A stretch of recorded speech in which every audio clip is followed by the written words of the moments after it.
Hello again, welcome back to Illegally Sighted. This is BGFH. I am back again for a low vision spotlight video. Actually, several attempts at this low vision spotlight video. I had planned on uploading this on Wednesday for you guys, along with the give you a little treat for the kind of double feature there. We're covering the game Motor Rock this time, along with Rock and Roll Racing, which has already been uploaded. The original plan was to have this as kind of the main event and then show you a brief glimpse at the Rock and Roll Racing that inspired this. However, just lots of uploading issues and when I recorded this before, whatever the version of it that I did, I don't know what was wrong with it, but everything just refused to upload it. I tried different things for about 2 days and said, screw it, I'll just try re-recording. And so here we are. Motor Rock is a game, it's a isometric racing game, heavily inspired by Rock and Roll Racing. So Motor Rock, Rock and Roll Racing. Now it used to actually, when they first released it, it used to be called Rock and Roll Racing 3D. But the interesting thing about this is that it was, it is kind of available on Steam, but not really, because so when they released it, like I said, they just used the Rock and Roll Racing name and put the 3D on it. They used actual direct assets from the original game, like the original announcer and quotes and just direct assets from the original game. And it's like, no, you can't do that if you don't have permission. That's not cool. So they got in a lot of trouble for that. There still is a greenlight page, or at least last I looked there was. But when you go to try to say, hey, buy the game, you can't. It goes to just the main Steam page. Now, you can get the game for free if you go search for Motor Rock, just Google it or whatever. You can go to the developer's website, and then you can get this for free. And then if you pay them like $2-3 donation, they will give you a Steam key, and then you just go into the menus in Steam and activate it there. So once they did some of the copyright fixing and stuff like that, I decided, you know what, let's just get it, and that way I'll just have it in there, and it's like, yeah, $2. Like, I wouldn't mind another Rock and Roll Racing game. I loved the original Rock and Roll Racing. It was really cool. So we'll talk more about that as we go. Main menu here, pretty standard stuff, very simple, very straightforward. Not the largest text, but, not tiny either, so it's not too bad. The contrast is actually really quite good, I think. It's easy to tell which one is being highlighted, so that's not a problem there. And so we have single player, multiplayer. This does have online, which I haven't even tried because I suck at the single player mode as it is. I don't need to get schooled even further. And then you got your settings and your credits, and that's about it. So let's go into single player. And like I said, what made Rock and Roll Racing, and by extension Motor Rock, really cool is by the music that you hear in the background. It was Rock and Roll Racing was a cool, just a fun game.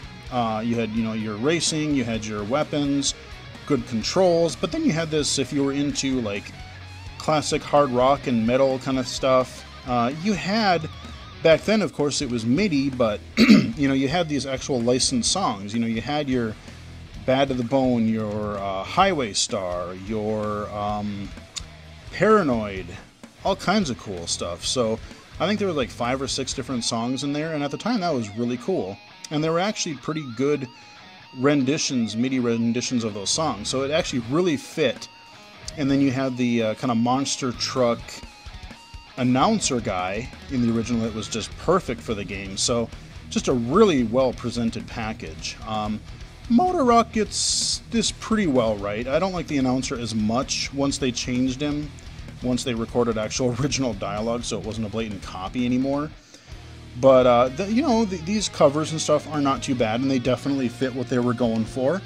So we could do a single race, but let's continue our tournament here, and we can continue, load, or do a new game. Let's just do a load or continue.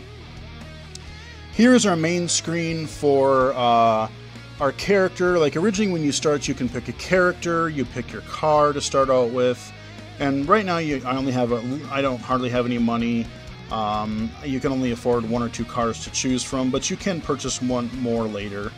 So you got all your kind of stats up here, pretty small text.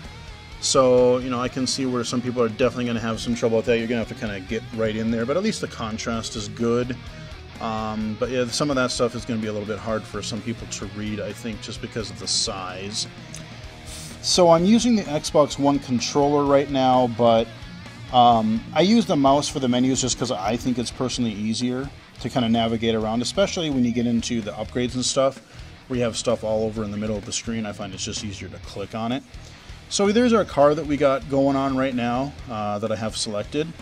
On the bottom you have all your options. You know, I can race. I'll go into the upload or upgrade screen real quick. Here again, your text is kind of small. It's actually quite small. Actually, it's even kind of hard for me to read. But the contrast is decent, so, you know, I don't know, maybe I'll have to use a magnifier or kind of a CCTV, but it's pretty small. So that is actually really unfortunate. I wish those had bigger tooltips or at least larger text. But, you know, you got your standard upgrades. You got your, you know, your engine, your nitro, your handling, your tires. You get weapons, and you can upgrade your weapons, get new weapons, that kind of thing. So you'll see some of that stuff. We'll go back out of there, and you can get, of course, you know, once you get enough money, you can buy actual all new cars as well. You got your settings, and then you're kind of quit. So let's just jump into a race. Now, I will warn you, I recorded the original video that I couldn't get uploaded quite a while ago, probably a couple months ago at least, a few months ago. Just had it in my queue for a little while. I have not played this game in a while, and especially when you're on these lower end cars, they do not handle very well until you upgrade them a little bit. So I'm going to be bouncing all over the place, so I do apologize in advance. But we're just diving in here cold. Here we go. Now, whoa, what I will say too is that, ow. So you actually have to use the D-pad. I found out, oh, and I just jumped completely off of the course, which is awesome. That, you cannot use the analog stick if your controller has one, so that threw me off at first too. But, you know, I mean, this does make sense as a D-pad game because that's what it was, you know? You didn't have an analog stick on the Super Nintendo or the Genesis for that matter, you know? And I am just... I'm not getting the handling down. The original Rock and Roll Racing just felt a lot better as far as, like, you can just pick it up and play. The steering on it. The steering is just really squirrely on this, I think, right now. I have some trouble. The other thing is, you know, a racing game, you kind of want to instinctively just, like, hammer on the gas. And you really can't do that. You have to, especially around corners, let off and you kind of power slide around the corners. Otherwise, you're totally going to hit the wall all the time. Ooh, somebody blowed up. Ah! So you get your weapons. You know, like I said, there's like mines. There's kind of like guns you can kind of shoot. Then there's these awful oil pits that are, oil slicks that are a real pain in the ass. They are no good because what they do is, if you're not hitting the wall already, you probably will when you hit one of those, because then your car just goes all squirrely for a while. And oh my god.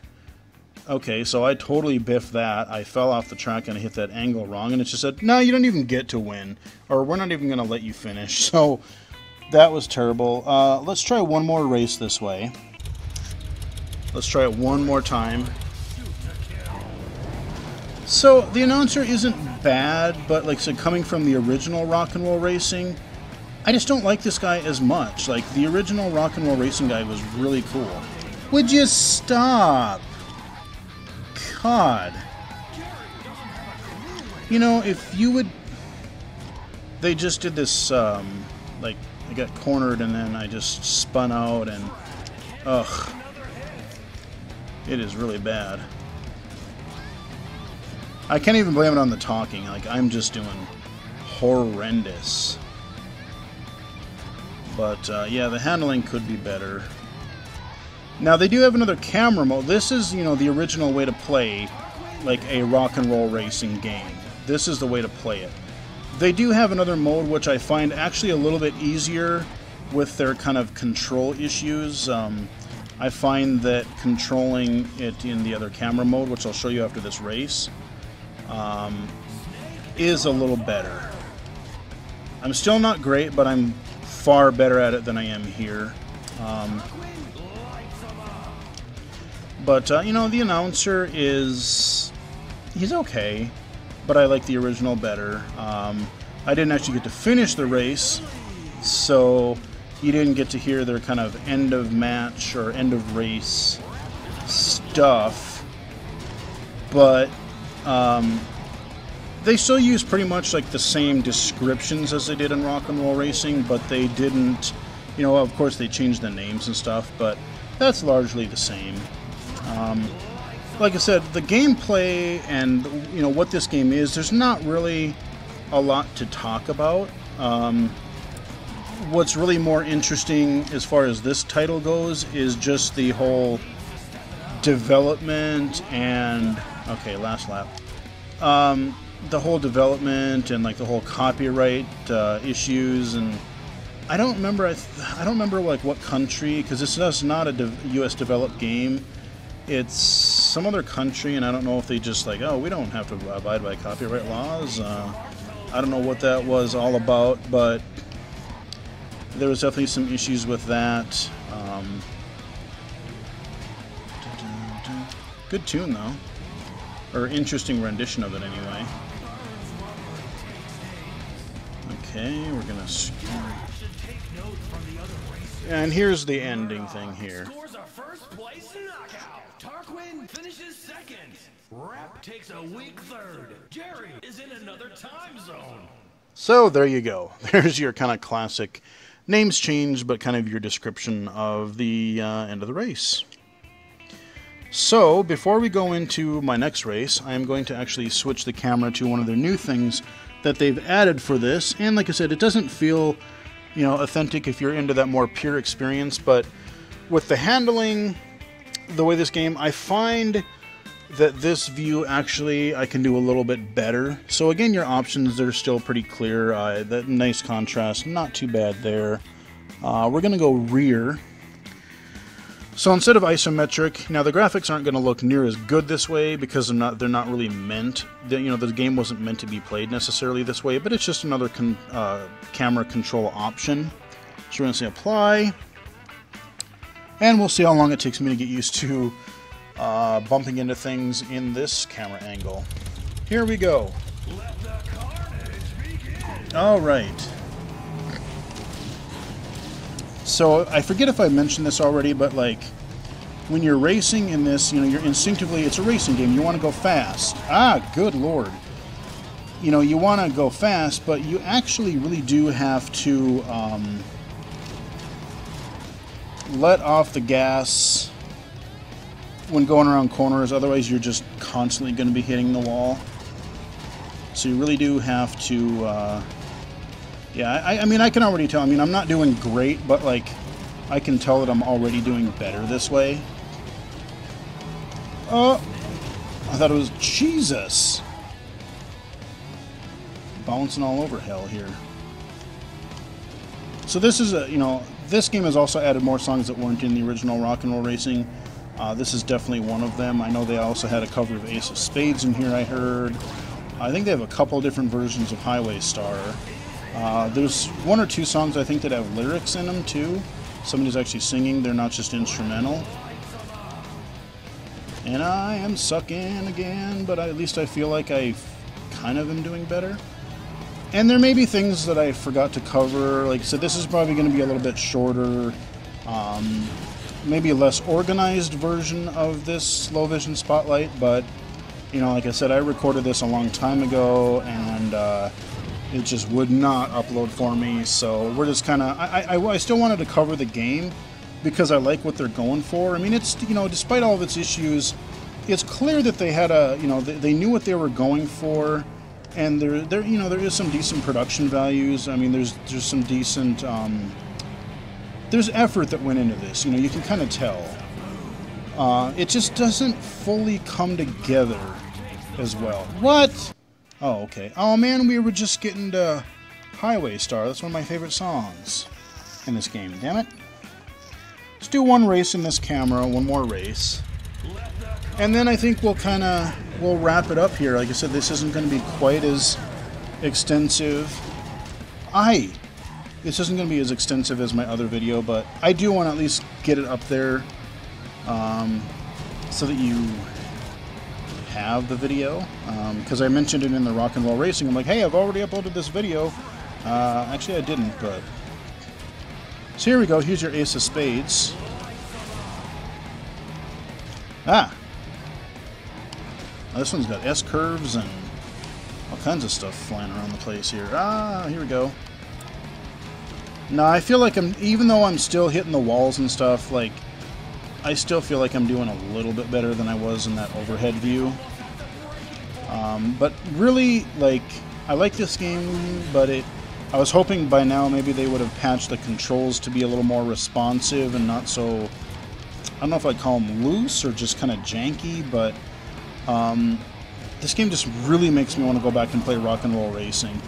Like I said, it was on the Super Nintendo, and I think if you like this kind of, you know, soundtrack and the songs that are in it, and if you like, I think the Super Nintendo sounds better than the Genesis version. I didn't even know there was a Genesis version until fairly recently, and am I even going backwards? I don't even know. But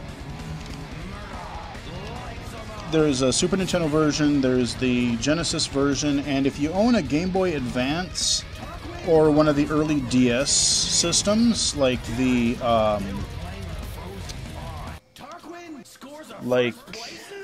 DS or the DS Lite that still has the Game Boy Advance port,